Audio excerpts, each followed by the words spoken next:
Hello. Let's get us switched over here. I don't know what kind of music we got going on here. Somebody's putting some crazy stuff in there. Okay, we got that. Or like some death metal or something? I can't hear it. Yeah, it was bad. It was real bad. Hold on a second. I think Oh. I don't know. And People day, may be able to everyone, hear. Yeah, they may depending be able upon to hear what you. time it is for you. I think I got it right. It's Okay. sometimes I get it right, sometimes I don't. How's it going, Yeah. Josh? Happy Uh, Happy 5th of July. Happy 5th of July. Yeah. Happy 250th birthday weekend. Yeah. I was reading that the nation's birthday party didn't go as planned. Well, the one in D.C. It Yeah. probably went exactly as it was planned. Oh, you think so? Uh, I Yeah. guess I guess it The, probably depends on who you talk to. well, I mean, there was like 400 people that showed up in masks Oh, really? and carrying flags and stuff. Huh. Were they Not American protesting flags. or what? Not American flags. Huh. Confederate flags. For real? And oh yeah, yeah. You didn't hear? You didn't hear? You I didn't didn't hear watch that? that part. I just heard that it got like rain and thunder and like it was a huge storm. Oh, I know that it didn't. The weather was not conducive. You know what the best part was is you had the Great American Fair in D.C. Hmm. and you know who didn't show up, right? Americans? Oh well, no. Aside from them, I'm just no, being stupid. the president was not there. Oh, He was in the Dakotas at Mount Rushmore giving a speech, not at okay. the fair in D.C. Hmm. Yeah, so that was Does interesting. the is it traditional for the president to make an appearance there? I would just think if you're the one that's going to be putting this thing on, um, because there was supposed to be a different fair that happened, but that was scrapped by a certain someone. The Hmm. Smithsonian had been planning a 250th birthday um, thing for America with like they had gotten millions in private donations, planning this thing for 10 years.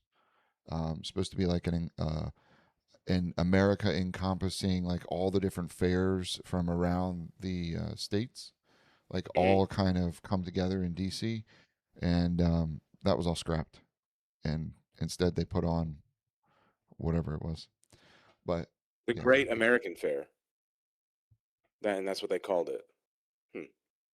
yeah, you should look it up. It's real good. Um, I don't know if I want to. Like, yeah, why would I want to? I feel like I'm gonna upset myself. Like, so well, I mean, it's funny is not all the states participated. A bunch of states pulled out. So not all the states mm, participated in the fair. from But from it's a political spectrum perspective, what color would you say those states were? a variety. North Carolina Okay. pulled out. North Carolina pulled out. Is is North Carolina considered a red state? It's a swing state, but it Okay, voted red in fair the enough. last election. All right. Well, voted red. Right. Yeah. Um, no, so I saw a great Facebook post uh, Okay. yesterday, and I don't go on Facebook, but Good call. yeah, but somebody posted it, and it said, "Happy 250th birthday, America," and then someone replied, "250? I thought the USA was 2026 years old." And then someone followed that up with, "No, the Earth is 2026 years old. America's only 250." Was there sarcasm implied in these responses? I don't think so. I don't think so. I don't. There I was don't. I no irony, no like for some of us, there may have been. Hmm. I mean, and it's it's hard to imply irony in a text chat, or sarcasm. I mean, you can use emojis. Don't get me wrong, but like if there if there weren't any emojis, like There were no emojis. There were no emojis. I mean, I think there was in the first one that said "Happy 250th birthday." I think there was like a flag emoji or something like that in the original post, not in the follow-ups. No. yeah, I don't know why, but that's reminding me of the viral video of this girl talking about how she's like I don't understand why we have so many homeless people. Just buy a house, you know. And like and I mean, you're not she is wrong. dead She's ass. not Like wrong. I mean, she is not playing around. Like no no deadpan sarcasm, nothing. No. Like I mean, just I like mean, it, just she buy a is house. she is not wrong. I mean, it, On if you don't on its have a face, yeah. home, just buy Yeah. one. If you don't have food, just buy some. If you don't have a job, just work one. Yeah. I don't understand. If you don't make any money, just make some. I Yeah. don't understand. I don't Yeah. understand the confusion of what's going on. If you don't have resources, just go out and get some more. Just go get some. It's amazing. Okay. So, anyways, last week, I think it was last week, we reviewed. No, it was 2 weeks ago. No, I don't remember how many I think weeks. it was 3 weeks ago. Yeah. The last time we met, episode 20, I believe it was, we talked about, we were reviewing our thoughts on a Article 2 draft, right? Hmm. What UACR um, would like to posit as a remake of Article 2. And we went through the whole requirements. Let me hold on. I'm probably gonna make a Wait mistake for it. here, so let me get switched over. Oh, hey, look, it's man. There Can't it believe I got is. that right. All right, so we went through the election requirements. A single 6-year term, can't be elected more than once. 35 years old, all of this stuff. Resident for 15 years. We don't have anything in here about citizenship. I don't think. I mean, that whether or not you have to be a U.S. citizen, Yeah, there's nothing in here about citizenship. What it says, what we is it have. implied? I mean, So, or is it specifically called out in the existing Constitution? I guess is what I'm wondering. it is not. I don't think it's called out in the initial or in the existing one. Let's take a look. So being a U.S. citizen is just implied. Huh. That's interesting. Um,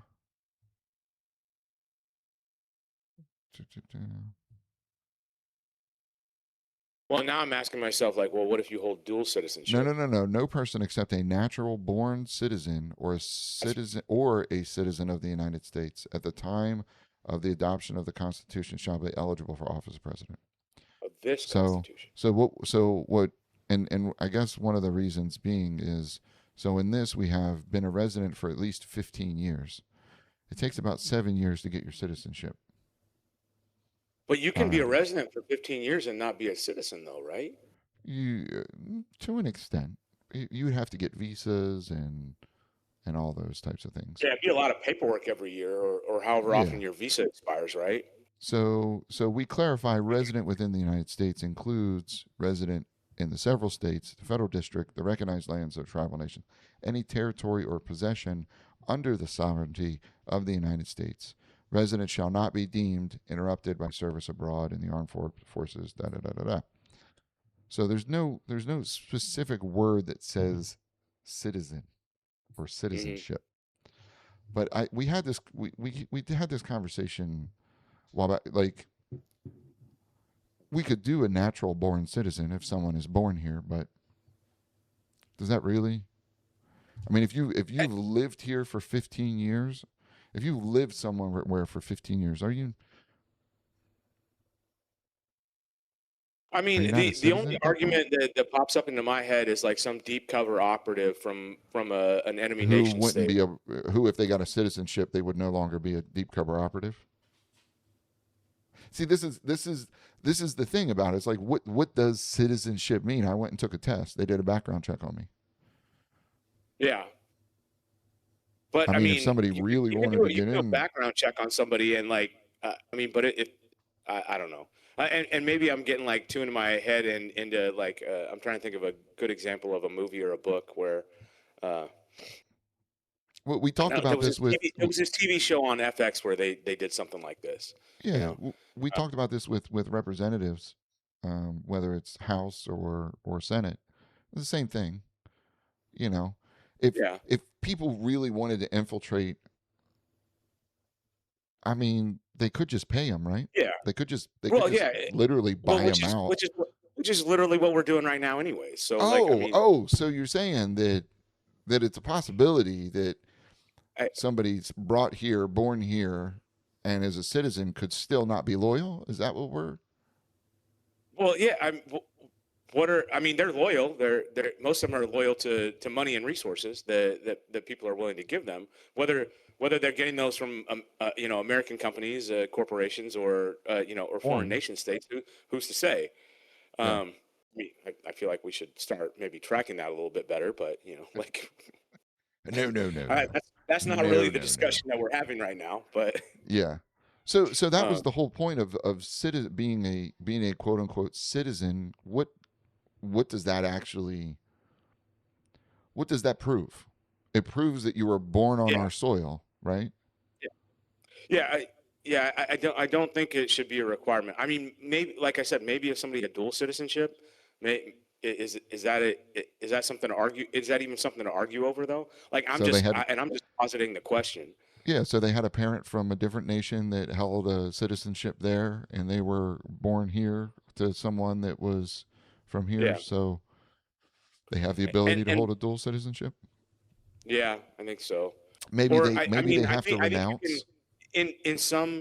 in some countries like you can move to another country and you can still hold like U.S. citizenship and then get Yeah, be a citizen of another country as well. yeah. Um, Maybe but something about renouncing any other citizenship that you have. But there's some countries that do require that in order to be a citizen of our country, you have to renounce the citizenship of any of another country. of any other country that you hold citizenship Yeah, to. See, yeah, and again, this goes to one of those things. Well, what does being a citizen mean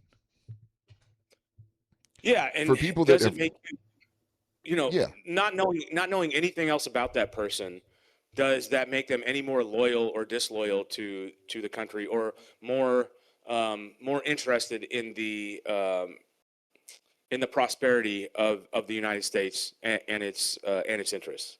And to me, I the don't think answer it to that does. is yeah. To me, the answer is no. It doesn't mean anything. To me, Yeah, citizenship doesn't mean anything other than the yeah, fact that you don't have to apply for paperwork to stay here. yeah, You have permanent residency here. yeah. It doesn't imply loyalty. It doesn't imply loyalty I don't think. whatsoever. So, do you require citizenship for holding office, public office? I mean, and this goes down to the whole thing of maybe then you go into what citizenship means. You go in a little bit more of, okay, well, if you're a citizen, then you have to adhere to these certain things. You can't hold foreign assets. You Mm, can't, do like, I that's an mean, interesting. and in my opinion, if you want to go down that road, then businesses that are Multinational. should not be. Yeah, I mean, if you want to go the whole road to where, oh well, citizens only citizens can hold office, well then, if that's the case, then there should be more rules around what citizenship is. to show that you have loyalty. Because right now, citizenship doesn't mean you have loyalty at all. It just means that you took a test, passed it, and or you were just born here. Well, it does in my head. It begs some interesting questions too, because like when you talk about the court case Citizens United and how corporations are people and stuff like that too, where and they can donate and they can do all these different things, um, but then they don't have to adhere to some of the rules that I believe that U.S. citizens do. Like when it comes to holding foreign assets and the way they pay taxes, because I mean, technically, isn't income like of a corporation? Isn't that income? So if corporations are people, Why shouldn't they be taxed at the same rate Same rate as a person. Why as a did they get? person? Oh, I saw a thing. Hey, if a job requires me to have a degree, I should be able to write off that degree as a business expense. The same way that CEOs can write off boats, Training, planes, whatever as business expenses when those jobs do not require them to have those in order right? to be hired. But here, I just pulled it up. Non citizens can serve in the U.S. Yeah, military. I could have answered that for you. There was a Well, lot no, I of just there was a lot of men and women when I got in. There was a lot of men and women from Puerto Rico that would join the military Puerto, because they would fast track their citizenship. well, yeah, but the funny thing is Puerto Ricans are United States citizens. But they don't. Yeah, yeah, they're a territory, but they're not U.S. citizens. What? Yeah, and this is how it was back. I'm talking 2003, so we're talking 23 years ago.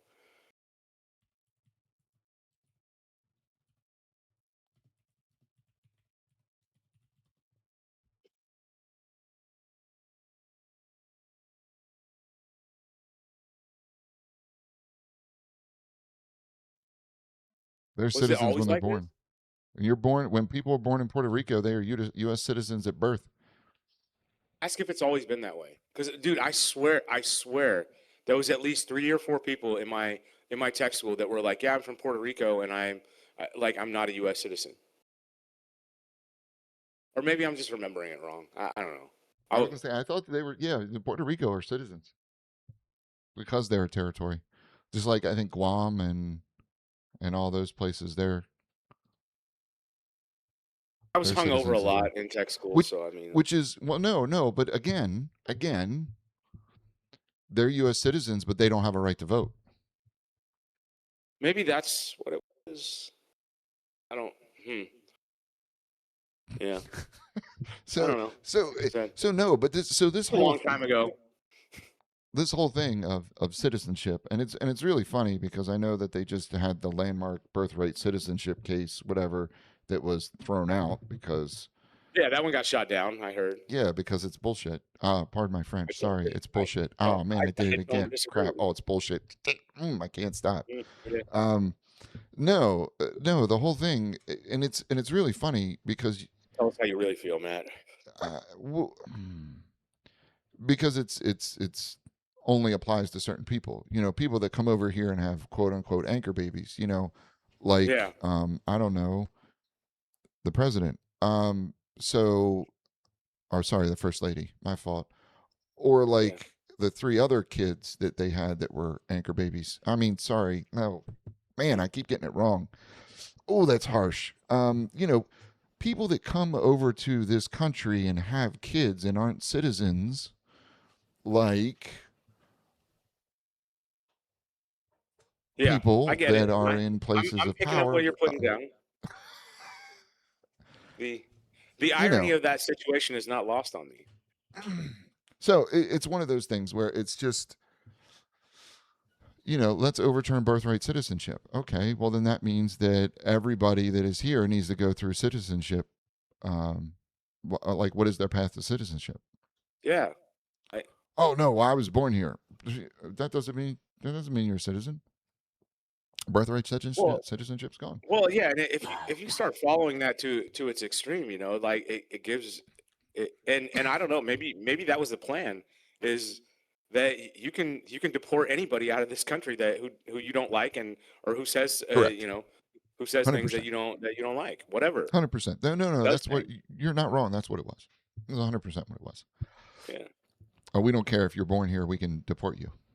Yeah. It would be for anybody that they don't literally that they don't like because that could go anywhere, which is really funny because that would mean that a majority of the president's children would have to be deported because they were anchor babies or they were born to someone that was not a U.S. citizen, which means that they would have to go through the immigration process if birthright citizenship was revoked. Um, Yeah. no, no, no, no. Sorry. We would make an exception for some people, just not everyone. Some people. Yeah. It's funny. And then you talk about, well, what about people that were brought here against their will?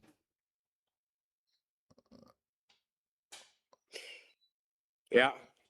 If they had a Like, kid here, are they citizens? Well, no. Okay, well then how do you if they were brought here against their will, why would they not be, you know? Anyways, because so we were I doing them love a that we had this favor. whole citizenship That's why. talk, especially since the Supreme Court just ruled on that. I think it, maybe it might not have been a Supreme Court. It might have been a circuit court, but Did they even hear? Did they hear the case or did they throw it out? I can't even. I don't. To be honest with you, I don't know. Uh, And then I don't even remember what the appellate court decision was. let's Excuse see. me. Yep, the Supreme Court struck it down 6-3, which is baffling to me that Absolutely three insane to me. Yes, I was having the exact same thought as you in that that moment. that there Like were three people there were three that people. Yeah, yes, yes. and then eh, and then you want to sit there and argue that the Supreme Court is nonpartisan. You know that it's like I don't. okay, because I wonder if you had a thought experiment with ChatGPT about the or any AI model or LLM, what the what the outcome of that would be is like look at this from all the angles, like the birthright citizenship case, and and is there any way that you could strongman the idea of throwing out birthright citizenship in the United States, like any conclusion that you could come, you know what I mean? Well, I mean, look, you can do it. You just have to have the right people to come up with some BS about what it is. I mean, you can do it with anything, and that's where we get to with a lot of this stuff on the constitution about you have to have virtuous people that are they have the country's prosperity as their first, like that is their main focus, is they have to be virtuous. Yeah. And Well, and really believe in the idea that every person has the right to life, liberty, and the pursuit of happiness. the same, I right? Yeah. The same. Yeah. Equal right. Yeah. Well, I don't even want to say equal right. The same right. Everybody has Okay. the same right. Equal, equality, equity. All those words get all kinds of jumbled up. You have the same right as every other person to be able to do this. Well, Um, equal. I'm thinking of equal in a mathematical sense, where this thing means exactly the same thing as this thing. you are right. But what a lot of people say from equal, this is where it gets all muddied, is, well, I don't have the same benefits that you have because you were given this and I am discriminated against. Sure. So making it equal for me would mean that I would get this extra to make it the same as you. Yeah. To make that equal, we would have to be, and see Yeah. that I see what you're that's where you saying. get Well, and I mean that's the argument that we constantly have in this country. Is like, okay, well, what does life, liberty, and the pursuit of happiness mean? And to like, every to everyone. yeah, Everybody has a different view of what that is. Some people need to yeah, be trillionaires. You know, some people are yeah, happy with a 40-hour a week job that allows them to live their life and not have to worry about how they're going to pay for food or bills or whatever. yeah, Some people are okay with that. Um, other people, they need to, you know, have slaves.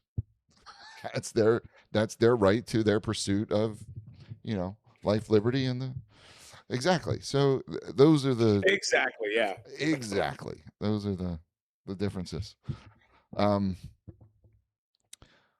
but no. So back to our citizenship thing. That's why we didn't put that in here, and we went with resident of the United States, which includes all the territories and everything for 15 years. And I don't think that there's anything like you're. I don't know that we have to put in the Constitution that hey, you're required to have a background check, and you're required to have all of this stuff to see whatever. But to be honest with you, it almost feels like we have to because people are getting away with stuff. But I Well, think that, yeah. And go ahead. I was gonna say, you would like to, or you would think that the the media or the public space that they would they would do the background check um, and due diligence for the American people, but I don't know if I necessarily trust that institution. And I mean, I know we're coming up with new things where we have podcasters and we have different independent groups and people that are doing this stuff because we seem to have less trust in the I'll say it, legacy media. Um, But my problem with that is just because they do this and they bring this stuff to light doesn't mean it changes anything. It has to be some sort of the entity people get to with decide. authority, You get yeah, but I mean, with my thing is clear. that yeah. I mean, you get the information gets out there, and then the people decide, okay, hey, is this person still That worked real trustworthy? well. Or The people are really smart. you the problem is that if that's the assumption that we're working under, which to a certain extent that I don't disagree with you, but we're trying to at least in my mind, we're trying to create a system where people are engaged, where they are where they want to be part of the political process, and it means something, and that it's important to everybody. And I don't think that like if we try to take some kind of choice away from people, at least for me, I would be where it's like, okay, well, he got arrested for this or that, or he got caught stealing at a grocery store when he was 10 years old, or what. And I'm being absolutely facetious here, and I'm taking Yeah. it to the extreme for the sake of this argument. Is like I can decide, like if that information gets out, like and it gets out in the media or it just gets put out there, I can decide as a voter, like, hey, is that something that I'm willing to tolerate in one of my representatives, or is that it, or is it not? Yeah. And Well, I mean, there's nothing in the Constitution that prevents people that have been charged or whatever with any type of crime from running yeah, for the office of president. yeah, There is no case in point, disqualifications aside from treason. yeah, That is the only thing in the Constitution, from my understanding, that is in the Constitution that doesn't allow anybody like I don't here shall be removed or convicted. Okay,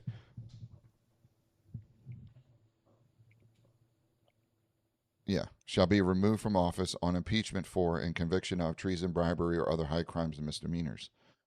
It doesn't. That's just removal. It doesn't say that the person can't run.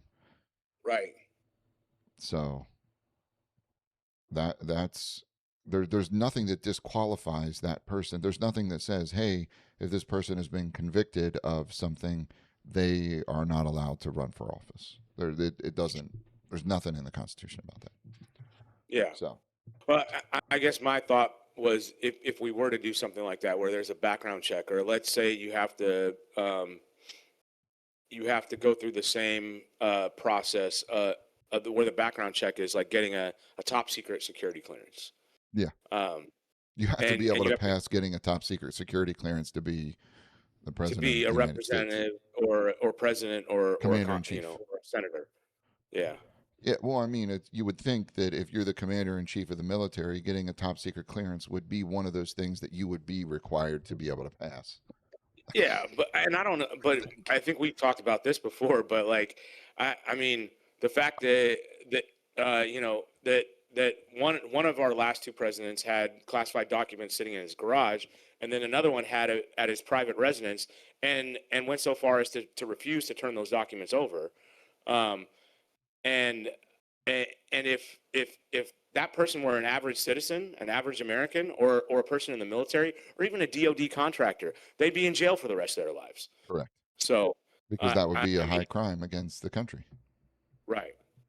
But certain people, eh, Yeah, eh, it's no big deal, you know. eh. You know, or even a Secretary of State that is offloading classified emails to her private server in her residence. You know. That's I like how you gendered that I guess I did, didn't I? That's my bad. Man, I because we've thought had a nobody lot was of going to know who female I was talking about. secretary of states. Yeah. Let me tell you, the list is long. No, and the funny thing is you only it's just like the whole thing that happened with Dodge and getting access to personal information in the Social Security Administration, like all of that private information that was taken. Um, I mean, both of us being in cybersecurity, we know that if your information is digital somewhere, somebody else has got it, not just that one person. Like it's not safe if your information is out there somewhere in the cloud, in whatever. You essentially, that's public information. Whether you have to Yeah. pay $15 to get it, or whether it's all public information. So I mean, there's no such thing as Yeah. this, If it's out there and it's connected to the internet, at some point someone will gain access to that to that information. information. Someone Yeah, that shouldn't right. have access to that information. Whether they paid for it or whether they didn't pay for it, either way or Yeah. one way or another, they can get it. So I mean, that's just how it is. Um, but yeah, so Sorry if we anyways, burst anyone's bubble on that one. yeah. Unfortunately, never think that your information is secure anywhere, because it's not. Um, okay, so the whole citizen thing, I don't necessarily need to put the word citizen in there because it doesn't mean as much to me as being a resident for a period of time. Because again, you can get citizenship. Average time to get a citizenship is about 7 years. So saying that you have to be a resident within or with 15 years. I mean, you could put the requirement a citizen and resident for 15 years. Um, Yeah, I think I'm good with resident too. I mean, because what do you really get out of being a citizen? Like yeah, other than the test that you have to take, like you said. yeah, yeah. You pass the test, and they do background checks, I believe, through citizenship. Yeah. They do that stuff to make sure you're not connected to. I know how well that works. I don't know. I mean, we have citizens that are operatives, so again, it doesn't really matter because the money is the factor here, not how long you've Yeah. actually been in a place. Yeah. Which Agreed. brings us to our section 2. I know we reviewed this last time. This is the part that is just going to blow everybody's minds. All your private, so essentially, if you want to be a president, vice president, heads of executive departments, and immediate family members, divest all direct and indirect ownership of private businesses, stocks, bonds, and income producing real estate upon certification of candidacy. That means you can't own any businesses. Your wife can't own any businesses. Your kids can't own any businesses. They can't own stocks. They can't own bonds. They can't own anything that they have. And it all gets converted into treasury notes with a minimum maturity of 10 years. So you're going to be a president for 6 years. All the stuff that you had before your presidency, you can't touch any of that money for 10 years, essentially. It's in a blind trust. Gone. So, and this is just one of those things that for me it's like you're making it to where only the people that actually want to do this, want to provide a civil service, want to do this for the purpose of furthering and bettering our country, just take the money aspect out of it. Like, nope, gone. All your money's gone for 10 years. Can't do anything with it. Can't touch it. All that. All your ownership, you have to get rid of all of your business ownership, all your stocks divested. I mean, what was it? uh, Trump filed with the um, I don't know, he filed his statements in his first year as president. He made 21,000 stock transactions. In his first year as president? 21,000 stock transactions. Dude, that's wild. Yeah. I don't understand how the president's allowed to do that personally. I don't understand how they're even allowed to make any stock exchanges in their name whatsoever. But so this is the whole thing of Article 2. This is the whole money thing, and I think that this probably needs to get a little bit more detailed to kind of close some of those loopholes there. But I think that this is, and like I said, we reviewed this in our last episode. So I don't want to spend too much time on it because we could literally spend the next, I don't know, 2 hours doing this. At least. Actually, more than Yeah, that. maybe. Well, and have a lawyer look at it, or somebody Oh yeah, that has you'd have more to have experience. Yeah. some sort of financial person look at this from that perspective to get all of the loopholes and things like that. But Yeah, because yeah, and I'm not gonna go into it. I'm just thinking about somebody that's on that's not financially well off, that goes to run for president, and well, then that it's what do they do for income at that point? That well, that the was that president was makes the two thought in hundred. my head. You have the presidential salary, But which is two but hundred you fifty said at thousand a year. candidacy though. Do what? You said that they have to divest at candidacy. Correct. Yeah, so that means that could be a year before the election. The they use the well, I understand what you're saying. Hmm. More than likely, they're already in some sort of political thing, or they already have Yeah, I financials. don't But disagree. I don't also they disagree with you. do what? I said I don't disagree with you that they're probably Yeah. not. I just don't want to, like, I wouldn't want to feel like we would be closing the door on somebody that Oh no, I agree. but but again, this that's is not a one of the situation. because all of the like their campaign is funded exclusively through the public election fund. So Okay. they don't Yeah. have to put any money So, out to fund their election. And yeah, I and forgot about plus that. there's Yeah, I forgot that we did that. So yeah, they live off of that. That's fine. essentially is what it would be is they would have to live off of that for the time of their. Yeah. So in that section That's 3, president and vice president shall be elected by direct popular vote of the citizens of the United States. Method of election including use of ranked choice voting or other systems sure, to ensure a majority mandate. And I was looking at this and I was thinking maybe not calling this out a ranked choice voting, okay. because it's going to go off the Election Standard Act. Such act shall explicitly differentiate the election procedures for president from those of Congress, accounting for the national scope of the executive office. Um, so I'm thinking that we could get rid of that part. It's kind of It's very redundant. specific. Yeah, and I don't know, like ranked choice voting, because you put ranked choice voting or other systems. Yeah. So it's kind of like, and I think we talk about that in Article 1, Section 4 of going to the ranked choice voting or some sort of that.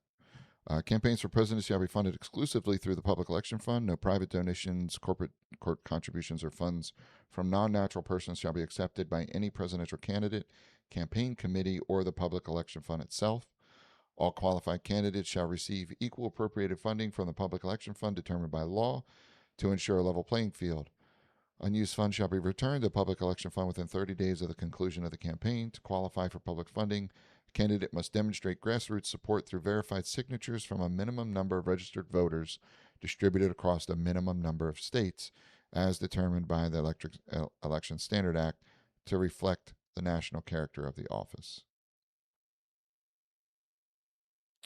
While the Election Standard Act may provide for public funding assistance for congressional campaigns, the president shall remain the sole federal officer whose campaign is strictly prohibited uh, strictly prohibited from accepting any private financial contributions, ensuring executive is wholly accountable to the public purse and free from private financial influence, which which is what we want. The president Agreed. should not be beholden to anybody but the people, because that's what it's Yeah. That's who he supposed to be. serves. Um, so section 4, I think this is where we left off, and this is where we get to the military stuff. Um, there's a couple things that are kind of tweaked in here compared to. Uh, so this is section 2 of the original Constitution. Commander in Chief of the Army, Navy of the United States, a militia of the several states, when called in the actual service, he may require opinion in writing. Principal officer, each department, da da da. It's very, you know, very quick about the Commander in Chief. Have the power, advice and consented to make treaties, provide 2/3, power to fill up vacancies, all of that stuff. And that is what some of this is. So, Commander in Chief of the Armed Forces of the United States and of the militia of several states, when called in the actual service of the United States, which is pretty much the same, except we just say Chief of the Armed Forces versus calling them different ones out. President may direct military operations only when a formal declaration of war has been made by Congress or when Congress has authorized specific military action by law. Now, this is where you get into that, what is it, that 90-day thing, like the president can do, oh, we're going to do this because we need to be fast about it, and getting stuff through Congress isn't necessarily fast. Any military action undertaken without such authorization shall cease within 30 days unless Congress subsequently authorizes the action. In cases of an existential threat, as defined in Article 1, the president may act to defend the nation, but must seek retroactive congressional authorization within 30 days.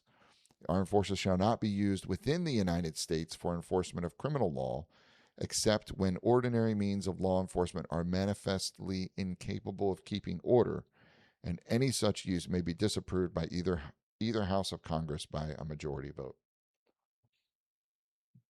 So that's a little bit different than what is here.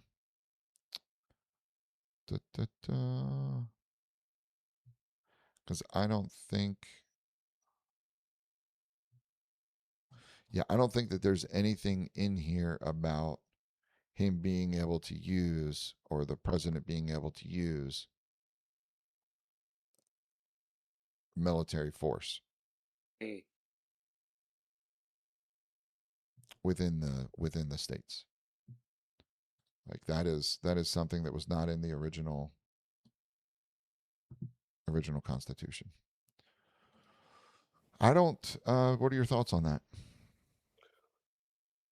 Uh, yeah. I mean, I don't know. I almost feel like there might need to be some more stringent things put around on that because the more I think about it, it's like, okay, we're we're basically authorizing the You got 30 days to do whatever you want. yeah, but like the the murder of people in other nation states. Again, if Yeah, you look at the current political climate, like and I feel like in our legal system, as far as murder is one of the it's a capital crime in some or most states, um, and that's a pretty high bar, and I feel like having one dude that that's in control of this and can authorize it to a certain extent. I don't. I feel like we might need a couple more checks and balances. Um, yeah, and yeah, it's one of at those least things of, okay, then you go and say, okay, well, Pearl Harbor. because you can do a lot of damage in 30 days. Oh, Like we yeah, know, yeah, but then you get something like Pearl Harbor. Am I going to sure, wait for Congress to approve me to go do something, or am I going to tell the military to, hey, yeah. retaliate? I mean, and I would like to believe that they're like, hey, if somebody attacks us, yeah, we're gonna attack back. We're gonna defend ourselves, Yeah. and Congress is gonna like that. My representatives that I elect would feel the same way. So, Um, I mean, that's why we, went to Afghanistan. That's why we went to, the Middle East and everything after 9/11. We had to go make sure that we were, we retaliated for being attacked, right? Because that's why we invaded, Afghanistan and Iraq or Iraq, sorry. yeah, Right? no, That was it wasn't about oil or money or no, you no, no, no, no, no. We were um, attacked. And again, I yeah. mean, that's one of the reasons we've gone into Iran now is because they have nuclear weapons. It's an existential threat. Like they're going to bomb us with big bombs, and people are going to die. So we're going to go kill their people first, right? I mean, Isn't that that's how the that works? story. Isn't that how that works? Uh, So it's one of those things of, yeah, there's both sides of the yeah. There's both sides of the coin of the spectrum, but and how do you make sure that they don't put numbers in the state code in the box?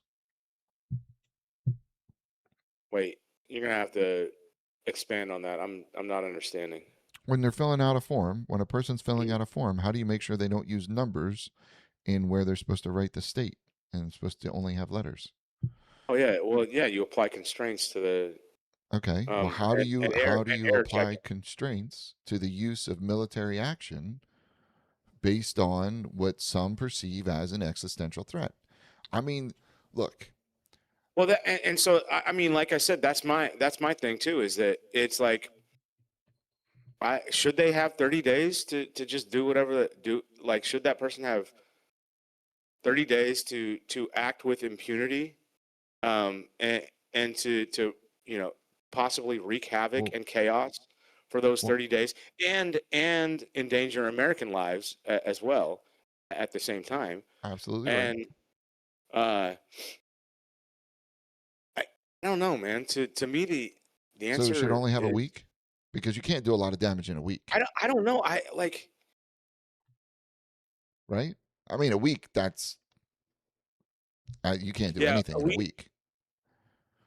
I mean you I'm sorry. I'm trying to keep a straight face here and have this conversation, but it's yeah because you can have a C-17 or a C-130 halfway around the world in a 16 couple hours. hours. Yeah. Yeah. Um, and I'm not even talking about fighter jets where we're just dropping bombs. Yeah. Um, I I mean mean, that's and you that's don't hours, even, they're probably already halfway around the world. right? It's not Well, yeah, like they. because we got them in Germany. We got Yeah, and then we have them sitting in Alaska, I'm pretty and sure that you can pretty much get anywhere six to eight hours, yeah. if not faster. So like when you use the example of like Iran or Afghanistan or Iraq, like in that situation, my answer is no. Like you can't do any of that without congressional approval. Um, but there are there those situations where you have to act quickly and you do need like you got to mobilize JSOC and and make sure that uh, that somebody's retaliated against, or do you let cooler heads prevail? I don't know. Like I'm sure that there are rational situations where it you just use the chain of command for the military, and that makes sense, and that there's no outside civilian input into it, and it makes sense in that fashion. The problem is that like I it's so much power Oh yeah. for for one person, like and and I don't I can't imagine that 230 years ago or 240 years ago that the people that were writing the Constitution would have ever thought that There was no you flight. know They didn't have airplanes. yeah It took weeks. and nuclear weapons, Yeah, you know, it took weeks where to get to the other yeah side of the world. Weeks. where you can literally destroy a country and their economy and and kill hundreds of thousands of people in hours. Yes. And for me, that gives me pause. Like, I don't want that on my conscience. Like, Well, yeah, that's you. right. But apparently for other people, it's not just not that big of a deal, I guess. Other people just don't care because they don't know those people. They can't see those people. That's it. Look. Wars are not wars are not started by citizens. You know what I mean? Like hmm we don't start wars. We fight them, but we don't start them. Right. That's how that works. But going back to, like the basis of what we're talking about, where you want virtuous people in power and people that are in it for the because they want to provide a civil service and make this country and hopefully the world a better place, and point it in the right direction. You if you have somebody like that, no, I take that back, because even the most virtuous person, man, like I said, where you have that at your fingertips, and within hours hundreds of thousands of people are dead, like that. Like, even saying that absolutely scares the shit out of me. And so I don't know. I Maybe, mean, maybe you the could answer take is nothing. you could take You don't millions. You could go up to millions if you hit the right. Yeah, right spots. you start lobbing nuclear warheads at people. Yeah, that I mean billions even. I don't know about. I don't. I mean, maybe in China, some places in China, but You hit China and India, but I think you just killed like 3 billion people. if you hit enough places, yeah. Yeah. I'm saying with just one. I was thinking just one. Oh, not just one. No, Yeah, but I mean, most of those ICBMs, they carry multiple warheads on them, and then yeah, they bounce off the stratosphere, and then they just the yeah, idea is that as they're going, they drop the bombs sequentially. yeah. I don't know. I mean, you could take it. You could do it down to a week. I mean, nowadays,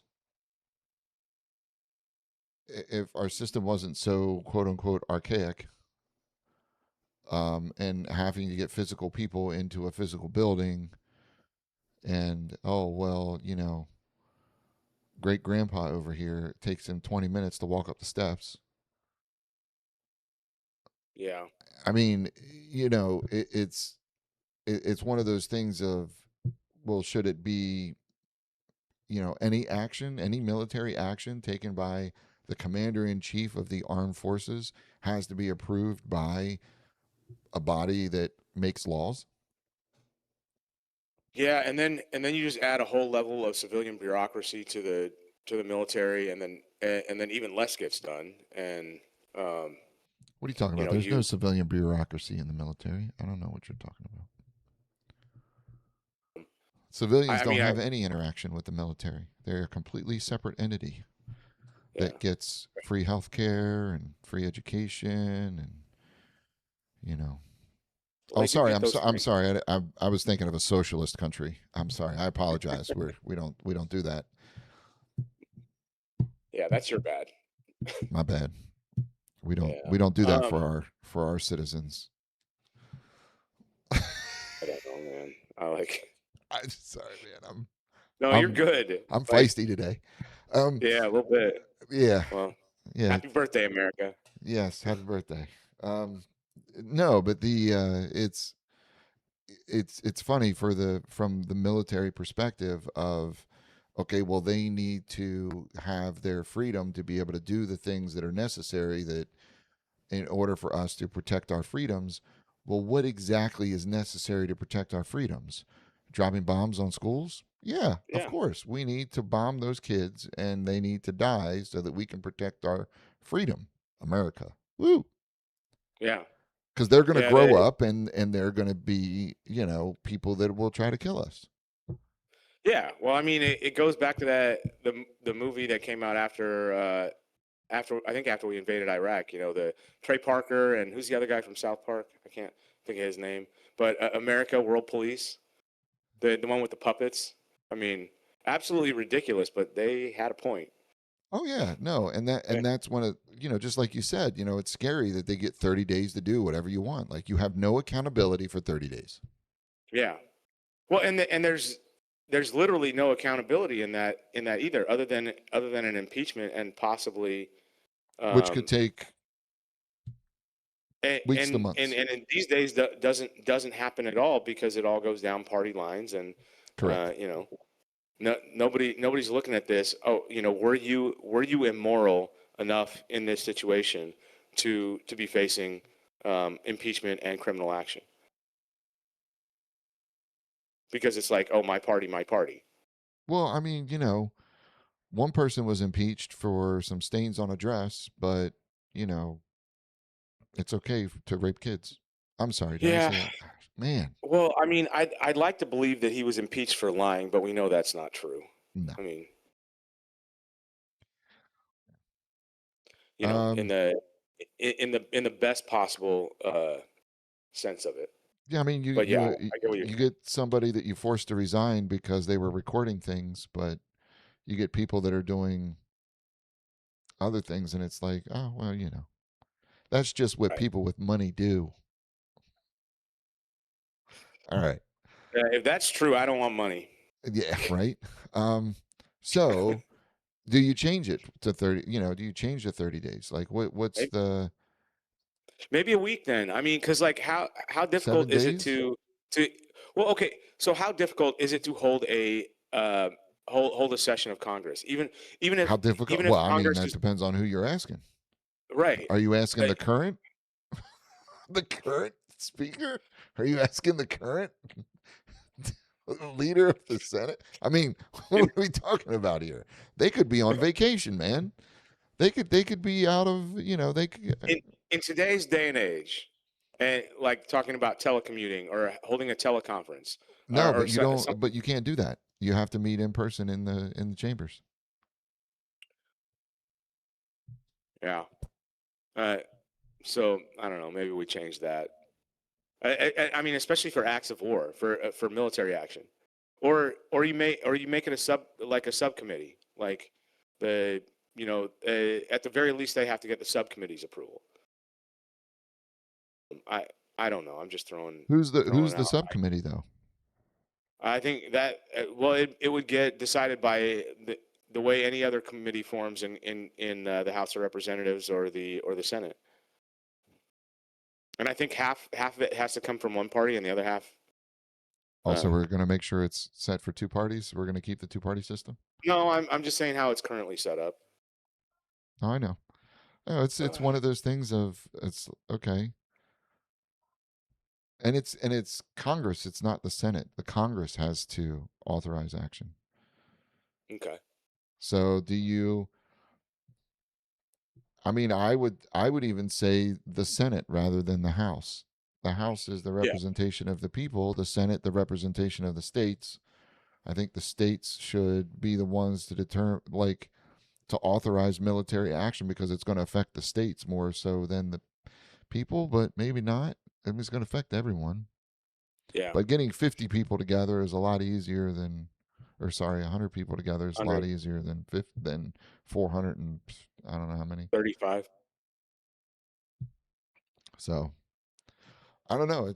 This is one of those things where you get where you think that okay, well, with now day and age with the ability to have like you said, telecommute, get people on whatever to be able to authorize. But then do you need 500 and some people knowing the quote unquote military actions that are being taken for?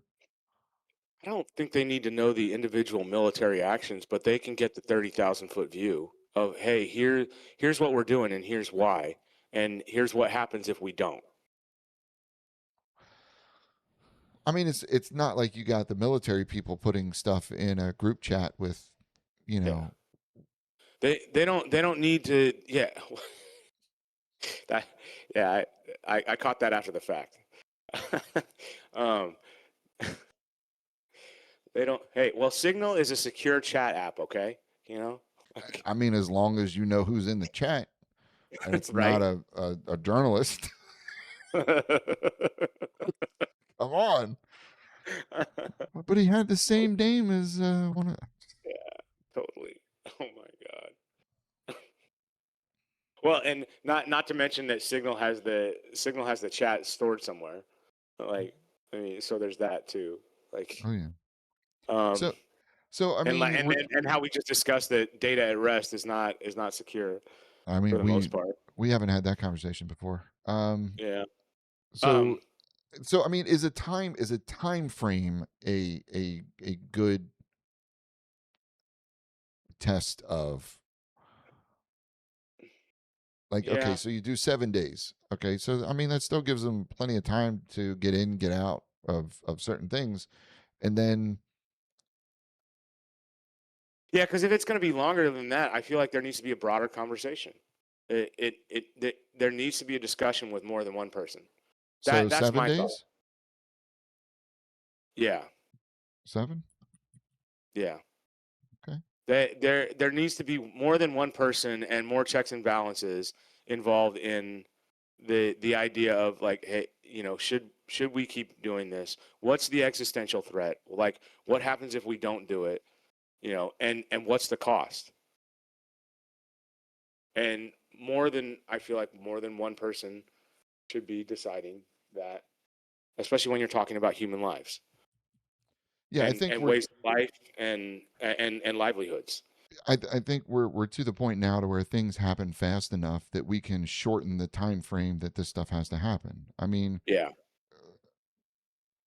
Yeah, the idea that like, and maybe that goes in there too, is that you like for military action, you call a special session of Congress or of the Senate and say, where you have to present your case and be like, okay, hey, is this is this something that the Senate is willing to authorize? And and you're oh, this would be. Do you make the president have to be the one to give the he's the one making the decision. Why shouldn't he have to? be the one that has to convince Congress? I mean, I think his generals and his Secretary of Defense uh, should be should be available and should be there to explain things in more detail if questions are asked. But yeah, it should be I mean, he's the one making the decision. So why shouldn't he have to justify his course of action? Okay, I like that. I'm gonna put that in a note over here to have it to where. Okay. We keep constantly talking about accountability and how there is none. Oh yeah, I mean, yeah, definitely. All right, I like that. We'll rework that one to try to we'll do the 7 days. Have to propose to whatever, and I would imagine we could do this in a closed chamber or something like we shouldn't have reporters there, obviously, recording no. what's. Well, I We can mean, have I them in I know chat, that just just not like, in video. well, yeah, and like, listen, kids, no one should be reporting operational security information in real time of what's happening during a military action, unless it's like unless it's over secured military channels. Okay, like that's my PSA for the for this for this week. Like what the hell? All right, so let's move on from that one. Um, we'll rework that one a little bit. So the president may issue executive orders. This has been a thing now for the past I don't know how many presidencies. Executive orders. President may issue executive orders and enter into executive agreements with foreign nations, provided that no executive order or agreement shall have the force of law unless authorized by this Constitution or an act of Congress, and no such order or agreement shall bind a future president or alter statutory law.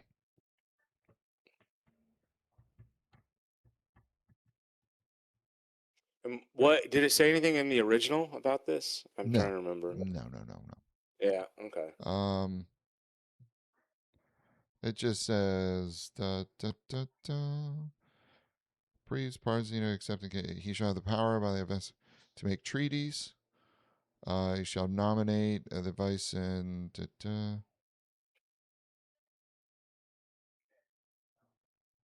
yeah. There's nothing in here about executive. Hmm. Yeah. Yeah, Section 2 gives him No, and the power to do State of the Union. Let's see. He may convene both houses, receive ambassadors and ministers, take care of the laws faithfully executed. I don't know where. Do, do, do.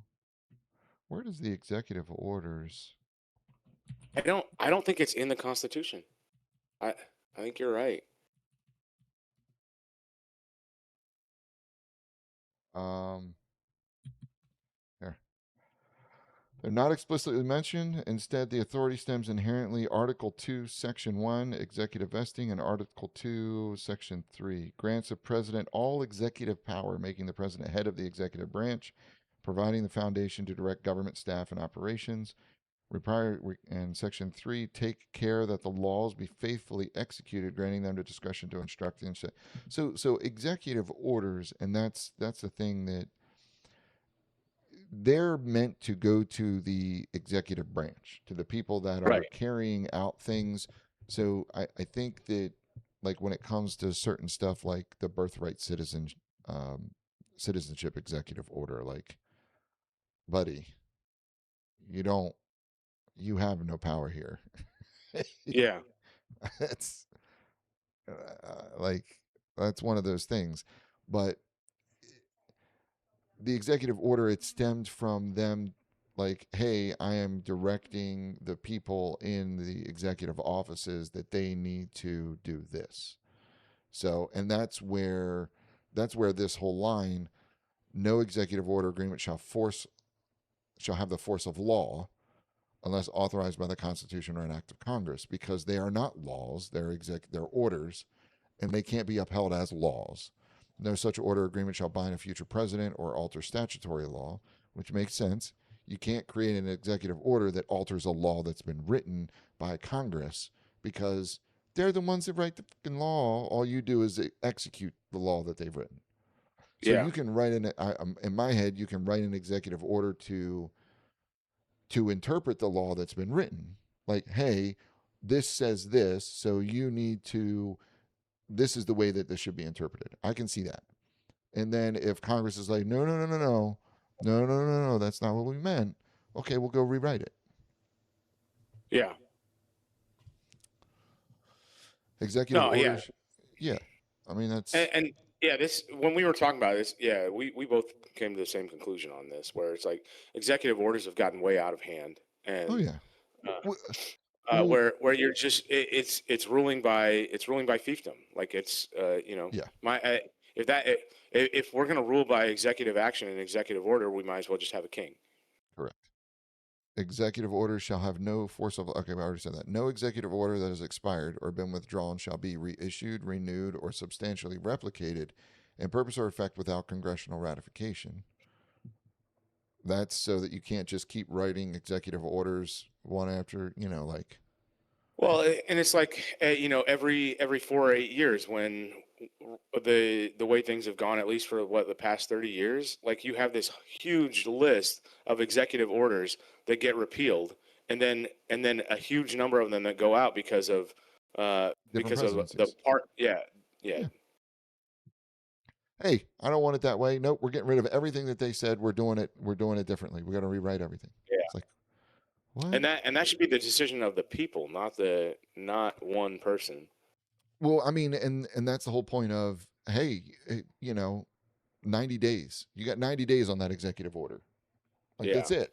And if Congress doesn't, if it's not ratified by Congress, it doesn't mean nothing. yeah.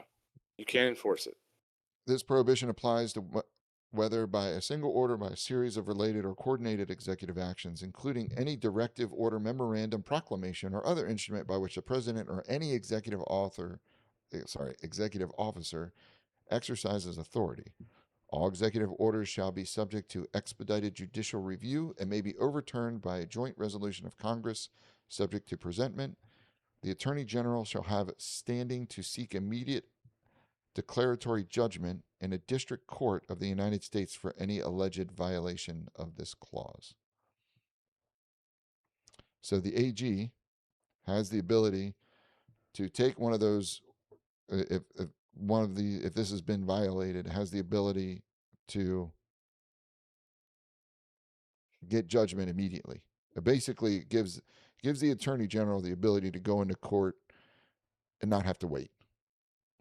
So you don't have any of this. Oh well, it's been put out there. Now we have to wait 3, 4, or 5 weeks, and we have to follow this before we can get in front of a judge.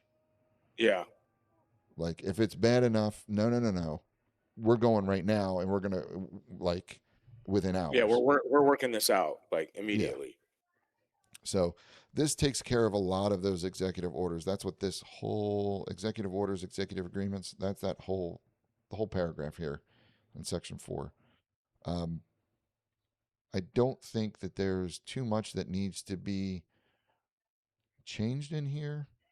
Um, Again, this we want to take and get all of this reviewed by, um, constitutional law and people that are close to this stuff to see if there's any loopholes that we can close up. Let's see. The president shall represent the nation with dignity and impartiality. Oh boy. Conduct foreign relations and superintend the faithful execution of the laws.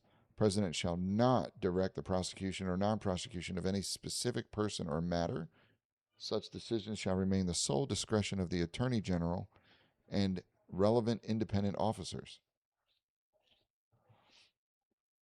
The Attorney General shall be appointed by the President and confirmed by the Senate for a single non renewable term of 9 years.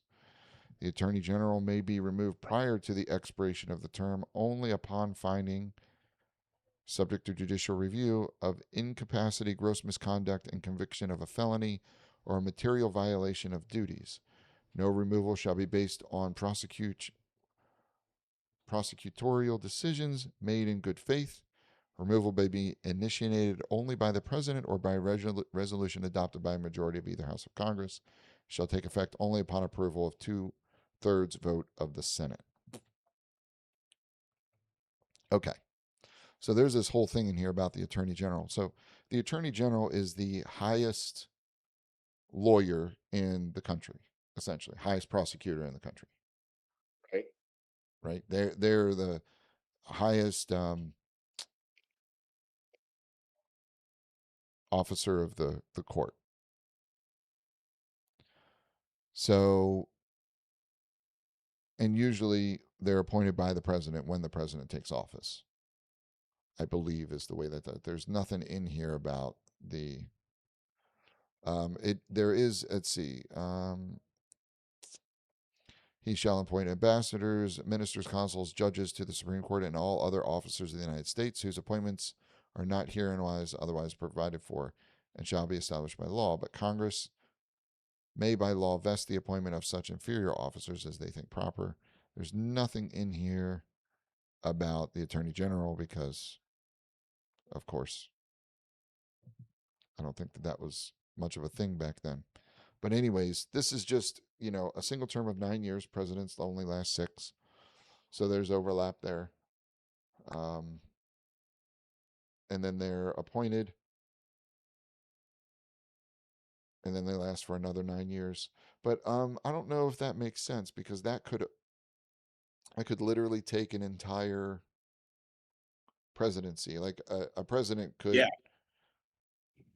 like eventually you're going to have it to where it loops. Well, yeah, and then you're going to get a president that has an attorney general for the entirety of his office, and he That doesn't was get to appointed appoint by it. somebody else. Yeah, Yeah.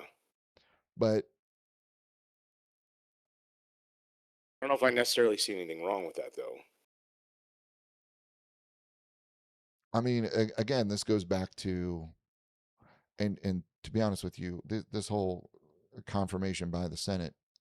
If you look at who's been confirmed by the Senate and put into places like, oh, I don't know, Supreme Court justices. On both sides, I like I I just said mean, Supreme Court justices. yeah, I'm just pointing it out on both sides of party lines. There's been some questionable um, things So done. it's some of these appointments that are happening. I don't even know that confirmation by Senate. It always goes down party lines. Like Yeah, we are so much a 2-party state anymore. It's unbelievable. And yeah. and the way that these 2 parties are split Well, is and wild. the way that we've convinced people with this mind virus that it's my team versus their team is absolutely insane to me. Correct. Oh yeah. And how many people are infected by it? Oh yeah. Um so I mean we can move it to 7 years, but any way you do it, any way that it's more than 6 is going to have the eventually it's going to get to a point to where a president is going to have an attorney general that they didn't appoint for What if the you did? entirety What if of you their did? do what? What if you did 5? I wonder. Well, then you would have to have if you did 5, then the president would then appoint one right at the end of their term, which then it would last the majority of the next one through 4 Or years and then maybe, they would yeah, yeah, yeah. So I I'm mean, you trying could to do think 6 years from a and mathematical point of view. I'm trying to yeah. think of this. No, I mean, and how long do from the attorney general standpoint? Uh,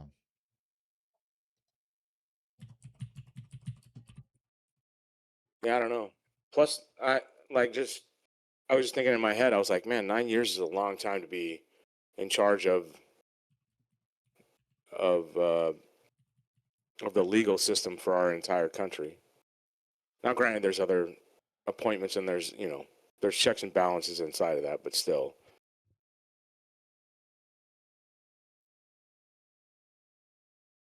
okay, so attorney general 2.5 to 4 years. There are no fixed terms. Federal attorney generals serve at the pleasure of the president and must be confirmed by the state.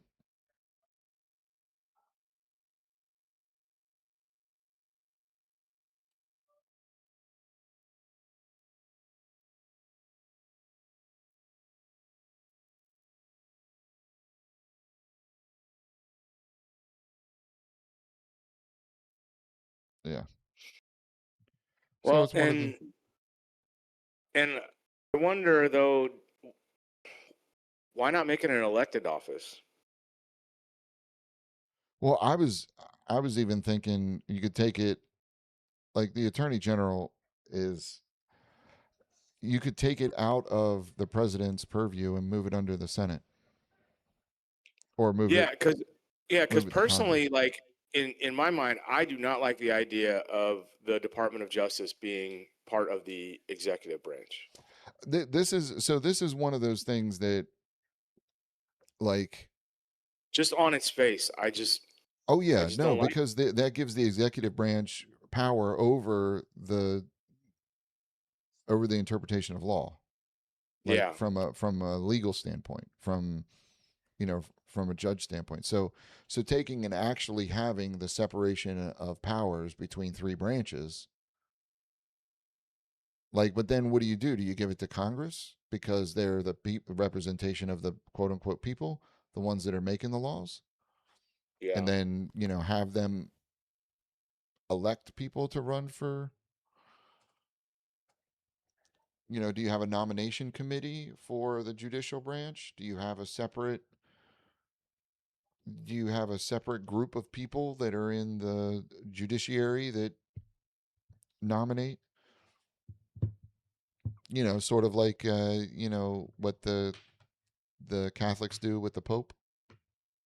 yeah. I don't know. I don't think any of those are bad ideas. I for me, I'm just to the point where it's like, man, that I don't feel like this should sit with the executive branch. Again, it's one of those things where it's just too much. It's too much power for one person.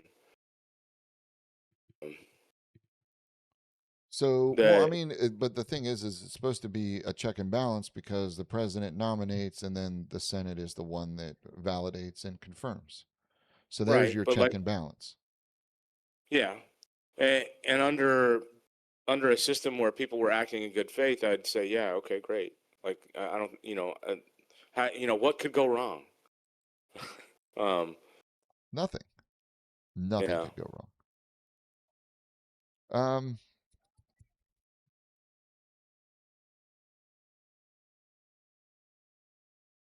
I mean, we would hope that by putting certain things in place, that these things are going to naturally sort themselves out. yeah, Like that if you take care of a few of the big problems, that is going to quote unquote it's going to kind of cause all of the other things. Like you don't have to put as many constraints yeah. around That's been other my thought things. all through this. Yeah, Like if we take care of some of the big ones, hopefully that will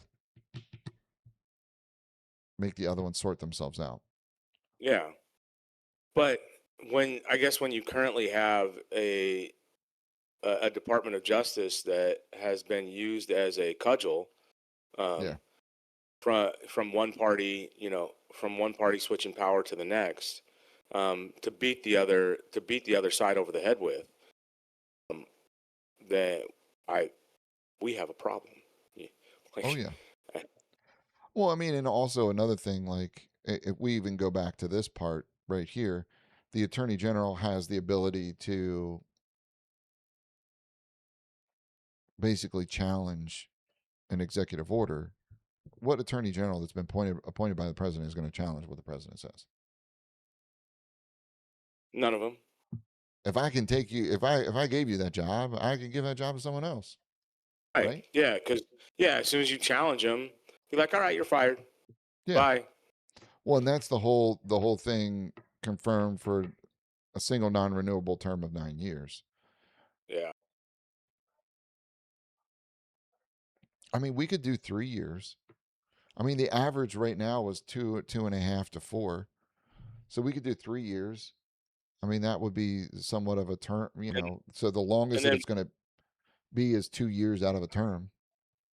yeah, and then maybe make it so they appoint somebody in their second and fifth year.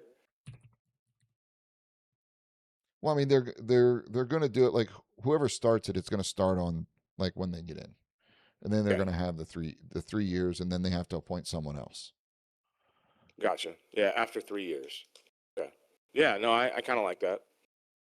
But it's still doesn't stop them. And then once they appoint them, are they saying that you can't fire them? Well, no, they They they can, but it's only upon finding with judicial review, incapacity, gross misconduct, conviction of a felony. Like it actually, okay. it's not one of those things like where the president has the ability to just say, "Hey, you're fired." Yeah. No, once this person is put in, the removal can be initiated only by the president or a resolution from Congress. That's the only way that removal may be initiated, and then 2/3 vote of Senate can they be removed. It's basically impeachment. Yeah. Pretty much. I think that works. Hmm. Yeah. Uh, the I still we need to figure out the separation of the branches. Yeah. I think Or that's like, or that there needs to be some kind of oversight, like the where like the Department of Justice is not just beholden um to the executive branch. yeah. That's my thought, anyways. Like where there's some sort of check and balance there.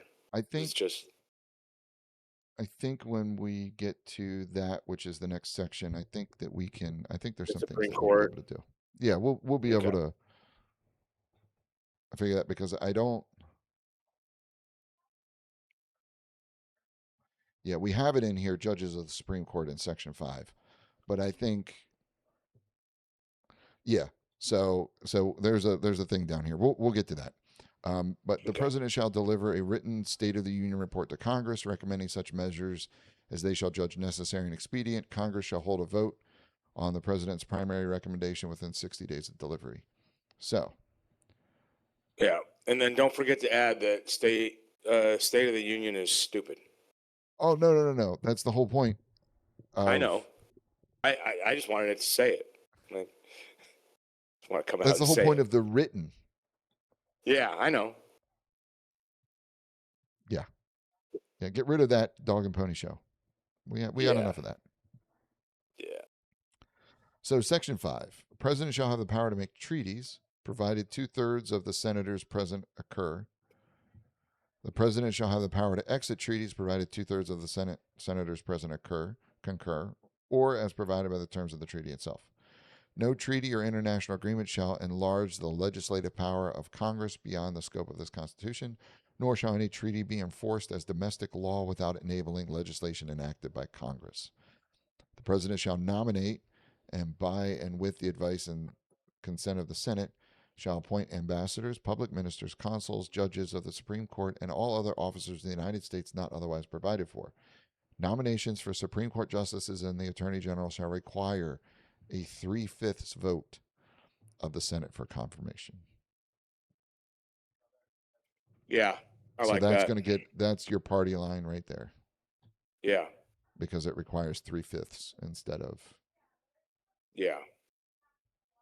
because I think And hopefully weeds out you know, where, you appoint somebody that's like hard line, exactly. um, you And I'm know, thinking we could even go a step further and make it, what is it? Is 2/3? 2/3 is more, right? yeah, it Than three sure fifths. is. Yep. We could even jump that up to 2/3. The Senate shall vote on Yeah, each because nomination in within. the Senate, it would be 60 people versus 66 or 67. Okay, so like 7 extra people. So that really would if we Yeah, did 2/3. because three fifths is 60% and 2/3 is 66.6 repeating, of course. Yeah, of course. So we could do that, but there's so so this is where it gets, because if they can't agree, if the people, if the Senate says no, we don't, we vote and we can't come to a passing vote. The Senate shall vote on each nomination within 90 days of its submission. If the Senate fails to hold a vote within such period, the nomination shall lapse, and the president may renominate the same or different candidate. Specific consequences for failure to act and the allocation of responsibility between the President and the Senate for ensuring timely consideration shall be further defined by law to prevent abuse by either branch. Any nomination made within the last 6 months of a president's term shall lapse at the end of that term unless confirmed by the Senate. The President may fill vacancies occurring during the recess of the Senate by granting commissions which shall expire at the end of the next session. Provided that no recess appointment shall exceed 1 year in duration, the President may remove executive officers at will, except for the Attorney General and heads of independent regulatory agencies, who may only be removed for cause as defined by law. So, a couple things. This is where, you know, you can sit there and you can essentially get a stalemate. Like, we can't get enough votes to pass this person. Um, but you have to vote. You have to vote within 90 days. If they don't vote, then the person doesn't go in. Um, but you can't filibuster. And I think that's important. Like, you have to vote. Either Yeah. they're confirmed or they're not, but you have to vote. Right. I don't I don't see any reason in delaying. And I think that 2/3 may even be a better one. Hey, you have to vote and you have to get this. If you don't get this, then you got to Find get somebody somebody else. else. Yeah. Yeah. Yeah. Um, 66 people can't agree that this dude's not a wackadoodle or this person is not a wackadoodle, you know? And I agree with that. And it should be a high bar for those positions, anyways. oh yeah. For the Supreme Court and Attorney General, yes. Um, let's see. And this was the other thing. It can remove executive officers at will, except for the Attorney General and heads of independent regulatory agencies. So, regulatory agencies being like um, Like the FCC, SEC. those people, Um, the ones that he was just given the right to be able to fire for whatever reason he wants. Yeah. yeah. So that takes care of that. That puts that in there that we don't have to worry about that. But he can remove executive officers, Secretary of State, Secretary of Defense, all those. Those can be removed. He can do education, all that. That's fine. Let's see. The president shall have the power to grant reprieves or pardons. Oh, this is, we had a conversation about this, I believe. Yeah. Pardons for offenses against the United States, except in cases of impeachment. President shall not have the power to pardon themselves, the vice president, any past or present or future public office holder, or any immediate family member of the president for offenses connected to the president's official duties, campaign, or administration. Okay. So this comes down to because this happened in the last presidency, right? There was a pardon issued for a family Yes, member. there was.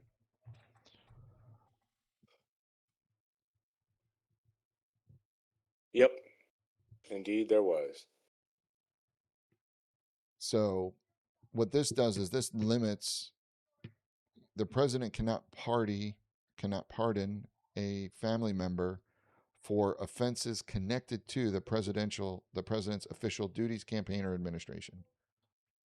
Meaning they can't be pardoned for political stuff, for political reasons. Yeah. Like they did something that's in connection with the government. They can't be pardoned for it. But they can be pardoned for other things. Um, They can't pardon themselves, vice president, any past or any immediate family member of the president. What about vice president? Should we include the president or vice president in here? Didn't you already have that? No, no, no, They no. Or any immediate family member of the president for offenses. So should we extend the immediate family member to other offices, just not just the president? what, like cabinet members? Of the vice president, any family member of because I mean that's one of So, those things. so maybe make it like any appointed official that was appointed by the vice president or the president. Well, that's what I'm saying is any past, present, or future public office holder, pardon themselves, vice president, any past, present, or future public office holder, or any immediate family member of the president. So, immediate family member of the president only includes the family members of the president. So, we could do or any immediate family member thereof. Yeah, that works. I think is how that works.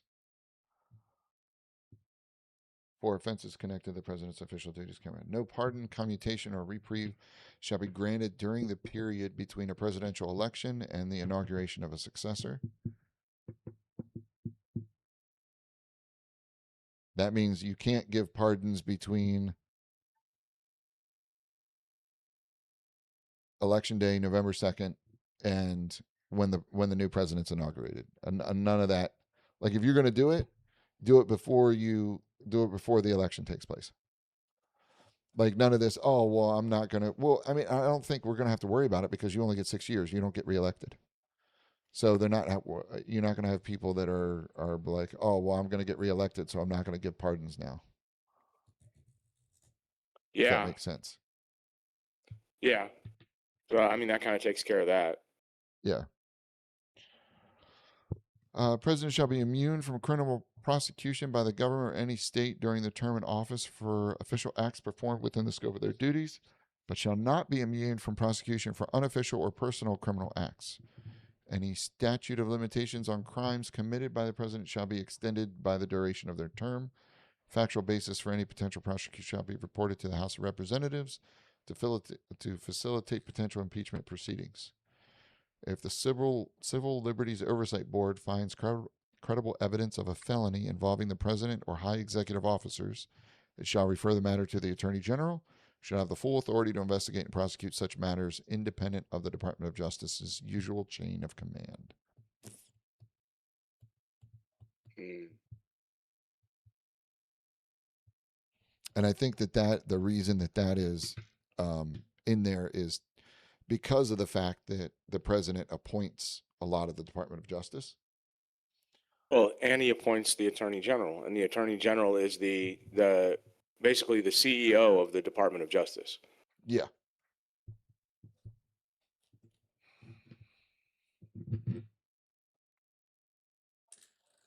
Yeah, I think that's good in there, but like still, I'd still like to think about like, okay, how do we get the Department of Justice out of Out from the under the yeah executive branch. out of the executive branch? Yeah. Yeah, I think that comes in the next section. Yeah, We're gonna have to rework a lot of that in the yeah. judicial branch. Okay. In case of the removal, death, I believe this is article or not article. This is an amendment. What is it? Amendment 12 or something like that, or no, 25. Yeah, 25th Amendment.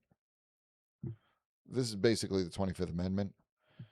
Case of removal, death, resignation, president shall become, or vice president shall become president. Transfer executive should occur by operation of law, not dependent.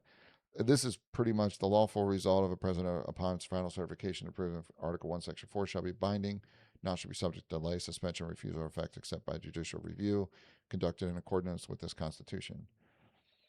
Um, actually, I don't think that this is any attempt to retain or exercise the powers of the presidency beyond the term established by this Constitution, except as expressly provided herein, shall have no legal effect and shall constitute a violation of this Constitution. That is because I don't think that is in this. Basically, if you don't peacefully give over the transfer of powers, we got problems. Yeah. And then this is whenever there's a vacancy, the president shall nominate who shall take upon the confirmation of the vote of both houses. Congress shall provide for law the case of removal. This is the 25th Amendment.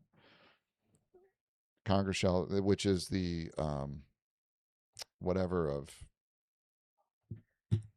what is it? Tell me. Vacancy of office, methods of secession. That's what it is. This is where the president transmit written declaration of they're good for this, that. Okay.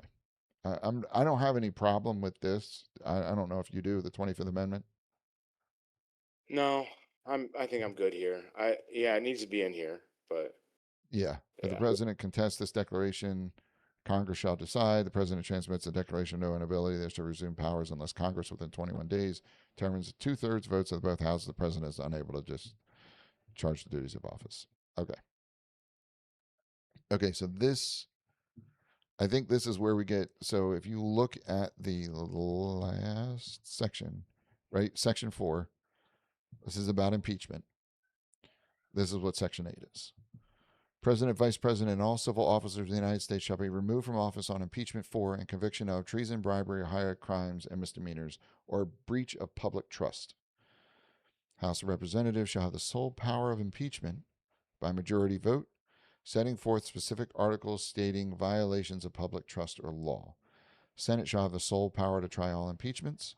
When the president is tried, the Chief Justice shall preside, and no person shall be convicted without the concurrence of 2/3 of the members present. Judgment shall not extend further than a removal of office and disqualification to hold any office of honor, trust, or profit under the United States. But the party convicted shall nevertheless be liable to indictment, trial, and judgment and punishment according to law. So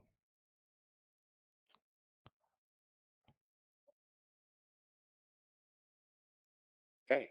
there's a couple different thoughts of there's the hey, we should make the ability to impeach harder and make it easier to convict. And then there's we should be able to impeach easily and make it hard to convict. Or you can make both hard or make both easy. I don't know. But it's the difference between 2/3 and 3/5. Like you said, 60 versus 67. X7. Uh, Sorry. Apologies. So, what I don't know your thoughts on that. So, if you take the House of Representatives, make it easy to impeach by majority vote. That means it's easy to impeach and get them to get the trial going. And then it's hard to convict by making 2/3 of the Senate. Or do you do it the other way and make it hard to impeach and easy to convict, meaning, you know, 2/3 or 3/5 of the House and then a majority of the Senate? No, Which should be harder? my thought is because of the dog and pony show that gets created by impeachment, that at the very least it should be difficult to impeach. Hard to Because impeach. yeah, because I mean think of the impeachment trial with Clinton and Oh yeah, with no, I know. So I are we mean, thinking 3/5 or 2/3 for to bring impeachment? and then that's the House of Representatives Correct. that's bringing the impeachment, right? Yes. Mm, let's see what the difference is in the numbers. About 68. I'm gonna go for. I don't know what the actual difference is. It's 261 versus 290. 30. Yeah. 30 people. 290 out of Uh, 435. yeah. Wait a second. Let's look. Hold on one second.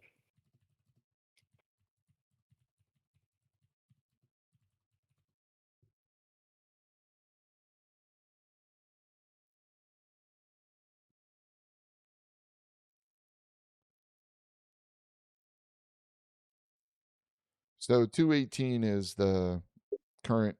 So 212. So what, like 215 is like the 216 or whatever.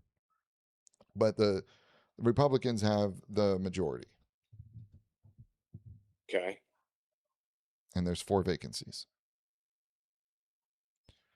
So if we're talking two, what was it? Two, how many versus 290 versus 260 versus 261. 290? Do you do 260? I mean, that would have to be.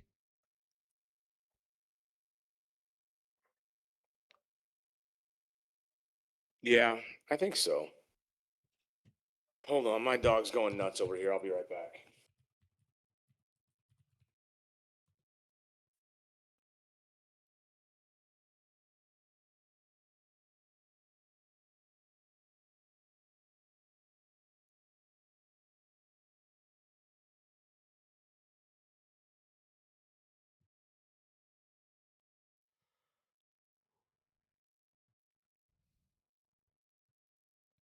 So I mean, we're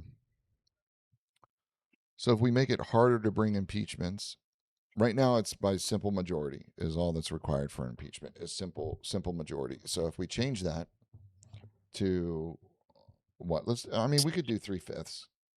Well, let's do. What about 2/3 for impeachment and then 3/5 um for the conviction? Conviction. I was Yeah. thinking simple majority for conviction. Hmm. I mean, if you get to the point to where you are you if you do 3/5, 290 Yeah. people out of 435. I mean, that's a high bar. Yeah. You're not wrong. I mean, even from Yeah. Yeah. a Yeah. I think that then let's do 2/3 for the impeachment and then majority for the conviction. Yeah, because if you can meet that bar of impeachment and you just have to convince the majority. I mean, if you get the 2/3 for the impeachment, and that'll get rid of your quote unquote, whatever impeachment things. You know what I mean? Like all your I don't know what you call them, frivolous. The dog and pony show. Yeah. Be Well, I mean, I guess you look at it, it should be easy to bring charges against someone, but you have to convict them. Like should it be Yeah, easy to bring but up somebody to get somebody into a trial? But again, this isn't a normal trial. no, and especially when we're talking about politics, we're not talking about um yeah, we're not talking about criminal conviction. Yeah.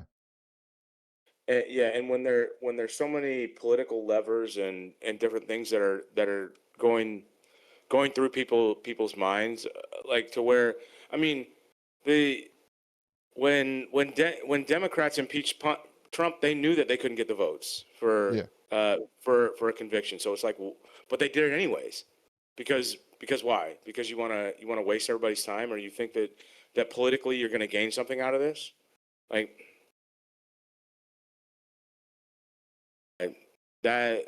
I mean, the crazy thing is impeachment is supposed to be like like that's a big deal. Like it's supposed Yeah, to be a big deal. Like yeah, it's supposed to be a really big deal. And the fact that I mean, for the past, what, 8, 10, 15 years, it's just been thrown around. right. It's literally just been thrown around. I mean, because I know they were talking about, I think the past 4 presidents have all been, oh, we need to impeach. We need to impeach the past 4 presidents. Yeah, I think is like, all yeah, right. and it's a in my head, it's a waste of everybody's time. It's a waste of Congress's time and what when they should be trying to figure out, okay, how do we run this country and make things better for everyone, rather than like, well, How about we do, how do we take this guy and drag him through the mud, or why don't, girl? why don't we do 3/5 for both? Okay. Make it even. So you get rid of the simple majority. You got to have 3/5, which is going to be what 260. You said. So 261. I mean that's a significant amount over half, which in a two-party system would be a significant amount of people from either side or whatever you want to call it. Um, and then 3/5 of Congress, which is 60, right? You said six, yeah. Yeah, 3/5 of Congress is 60. So they do it Unless both. Puerto Rico becomes a state. Yeah, well, that's a whole other thing. See, I don't foresee any new states. We have 50 stars on the flag. The fact that they're going to try to add 51, no. If anything, we're going to add two new states. We're not having 51 stars on a flag. it's just, it just ain't. Okay. It would absolutely like the amount of animosity over having that one extra star. You understand what I'm saying, right? I Like do, people would yeah. lose their And people mind. grab onto the silliest things. Yes, I People don't would disagree with absolutely lose their mind. I'm not buying that flag. That's not the real flag. you. Real flag has 50 stars. We don't. You know what I mean? Like, come on. Yeah, but it'd be fun, to do that and then just get people all riled up about it. Oh yeah. No, that's what I was saying. Like, make it two. Like, add another territory. Bring two territories in, Yeah, and make it 52. Because at least you could then say it's like a deck of cards, man. It's like a deck of yeah. cards. There you go. Yeah, 52. now it 52. makes sense. Not at all. Okay. So one of the last ones. What do we have here? The recall mechanisms, we talked about this. Recall mechanisms established in the Constitution shall apply to the president, allowing for a special election to be triggered by a verified petition demonstrating a loss of public trust. Signature threshold for such petitions shall be established by the Election Standard Act, provided that such threshold shall not exceed the threshold established for members of Congress. Upon certification of sufficient signatures, a special election shall be held within 60 days. Judicial review of recall petitions shall be limited to procedural compliance, including verification of signatures and adherence to statutory timelines, shall not extend to the merits of the claim of lost public trust. So, this is the same thing that we had in there for the people should have a way to make changes in our government, not relying on a person, not relying on one person to make that decision. The people should be able to Yeah, make a decision. That was the whole point. We should in the with the ability to get enough people together, we should be able to affect government change in the means of removing people from government um, if it gets bad enough. I don't ever foresee this being used, especially because the thresholds are probably going to be high enough to where if you have that much of a consensus of the people, there's a reason. well, yeah, Like, and there's probably going to be buildings burning to the ground, and all kinds of other crazy stuff going on if yeah. things are that bad. Well, I mean, I would hope that they would that the people would choose to do this before they Yes, started burning buildings agreed. to the ground. That Yes, that's the whole that's thing, the right? idea. Yeah, right now there is like There is we no can recourse. we can write the senators, we can do this, Yeah. we can quote We unquote can vote them in and protest. out, Yeah, but we have no way to affect change past the election cycle.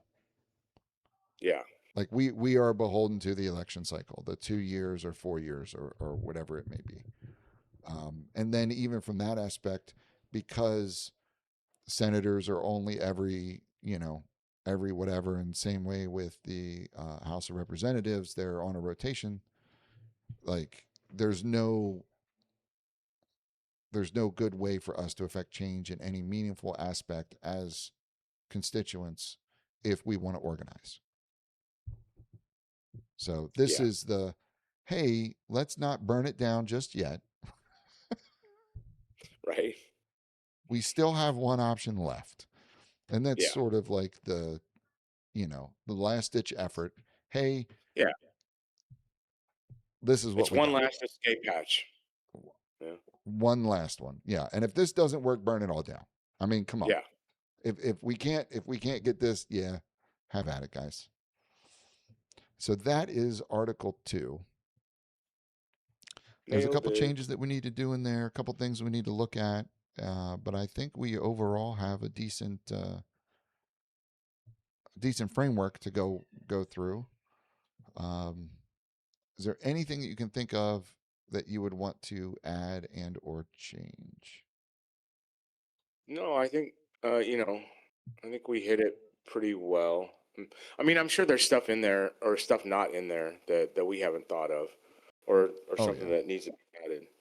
Um, Love to hear other people's thoughts on our ideas, which I do from time to time, yeah, from friends and whatnot. But yeah, I think this is definitely a good start. That's for sure. And I do like the additions that we've made up to this point. yeah. There's a lot of things that we a lot of changes that are made that can be good and or bad. So I'm kind of interested. Like once we get this, once we make it through the next few articles, which I believe, let's see, I think there's what is it, 7 articles? Yeah, but I mean, really, the last big one is Article 3, and then it's just kind of like Yeah, then it's state the other. citizenship amendment process, debts, oath, religious test, ratification. Yeah, yeah. The big one was the legislative branch. The next one, executive. So the judicial branch, there's only 3 sections. It's almost it almost makes you feel like that because each section gets smaller and smaller. It's almost like they were just getting tired.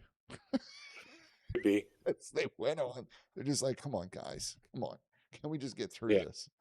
yeah. Jeez. Just like whatever. Just let me sign it. Like, Yeah, yeah. So we'll but continue with Article 3 next time, but I think we can call it a day this time. If that works we for did you, it. Josh. Yeah. No, I'm good. Yeah. 2 hours is a lot of time to spend on government policy. That's for Oh my sure. gosh. I don't understand. Like, can you imagine being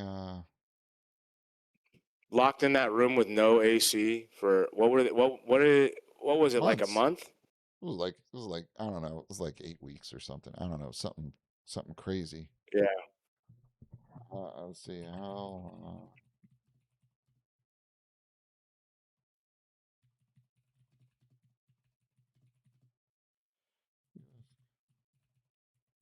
Let's see. It was 4 months. I thought so. It was months. damn. May through September in Philly. Good for them. May That's through awful. September. Why they do it? I'm. I think I would have rather been cold. Like more like September through January. I think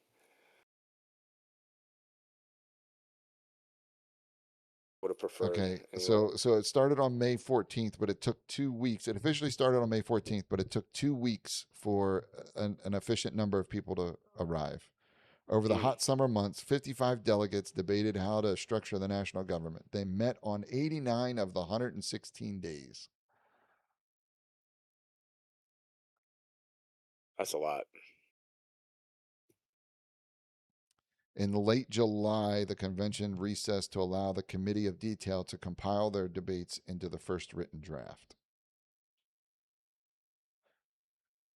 Oh, I like this. So the Committee of Detail compiled everything in the written draft, and the final polish was done by the Committee of Style. Ooh, fancy. Yeah, they condensed the draft's 23 articles into the 7 articles that remain today. Damn. Crazy. All I right. mean, Well, it's 2 hours four is enough months, for man. me. Yeah. 89 days. How many days have we been on this? I think we've been 20? almost a year. 21? No, no, no. How many days have we? Oh, oh no. I 21? mean, like, We're no, on no, no. episode. Well, like 21. we've been doing this for almost a year now, haven't we? I think it was October last year, September, October Okay, yeah. last year. All right. So we got, a few more months before it's a year. But yeah, nothing compared to what they were doing. And they were probably, I'm guessing they were doing like 12, 14-hour days, probably. I don't know. That's crazy. But Yeah. all right, man. Well, always fun. I don't. It, I mean, I it guess was real and it was fun. we got to get prepared for Article 3,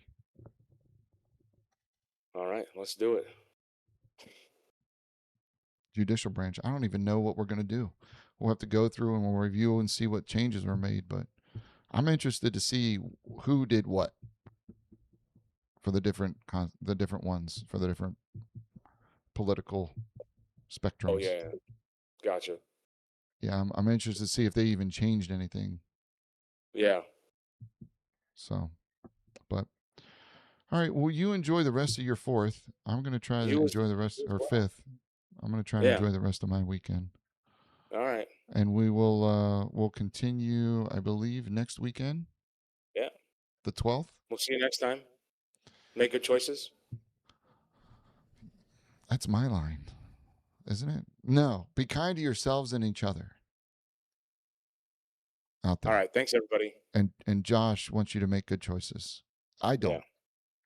I just want you to be kind. You don't have to make good choices. Just be Just be kind while you make those choices. right. All right, everyone. Thank you so much for joining us, and we will see you next time. Yep. Bye.